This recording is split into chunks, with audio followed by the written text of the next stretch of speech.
For the New York Jets, number 7 overall pick, to make sense, it needs to make dollars as well. And this is what this chart is digging into here. Shout out to Sam Hoppen of ESPN for creating it. And it was interesting. And the results were surprising to me in terms of the difference between tight end and tackle, which are the two most debated prospects, right? Tyler Warren, Armand Membu. Of course, in Jet fashion, it'll probably be neither of them.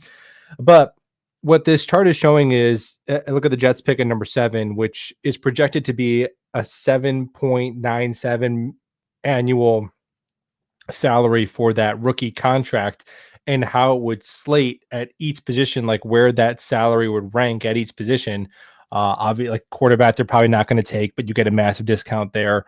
Running back, you're already top 15. Like guard, you're already really high up there.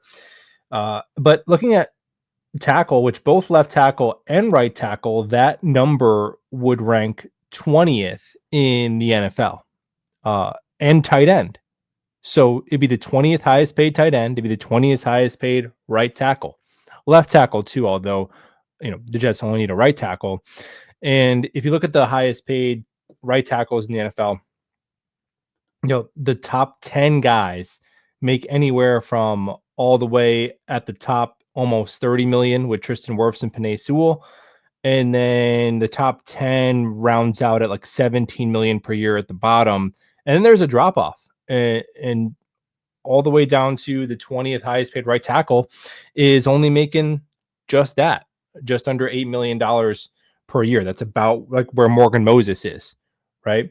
Now at tight end, similar thing. Now the top isn't as heavy at tight end because you do have your Trey McBride, who's the new highest paid, and Travis Kelce, 17 million. But only 4 tight ends are making over 15 million per year. But if you go down to 20, you're talking Colby Parkinson and Kyle Pitts still on his rookie deal, making right around $8 million per year. So that was interesting that it would rank similarly in terms of the rookie discount. Now, obviously, the highest paid right tackles get much more than tight end, all that good stuff.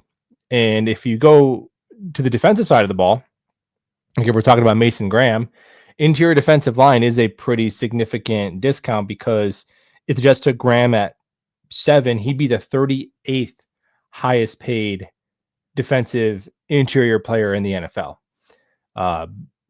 That market really exploded this year with mediocre defensive linemen getting $15 million a year. And the biggest discount that they could take, assuming they're not taking a quarterback, would be at edge. An edge player drafted at number 7 would be the 40th highest paid edge player in the NFL.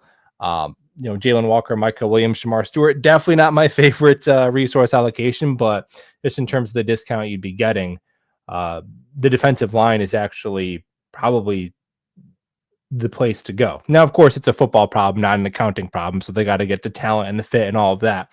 But thought it was interesting to take a peek at this. The flip side of the tight end thing, though, is, okay, if you take a tight end at top 10, they have to be like one of these top guys, right, to be worth it. Let's take a peek again. So you're talking at least Dallas Goedert level, who's 1, 2, 3, 4, top 5 tight end, who's like a $14 million player a year. You'd have to be at least that to warrant being taken in the top 10, right?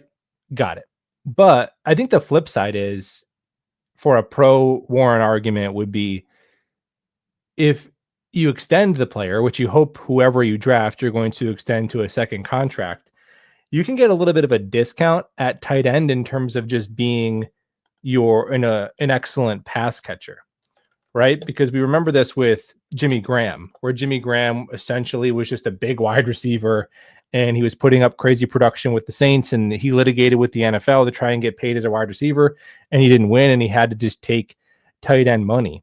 But if you look at Trey McBride, who got $19 million a year, and he put up 1,146 yards and 111 catches. Like, if a wide receiver does that, if Malik Neighbors does that, right? He's like Garrett Wilson.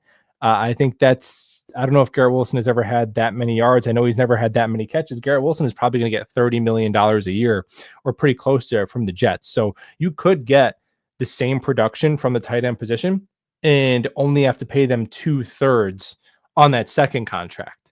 So you can almost get a discount on the back end if you hit, of course, being the question. But those are some numbers on the money, and we'll see who the football player is very soon.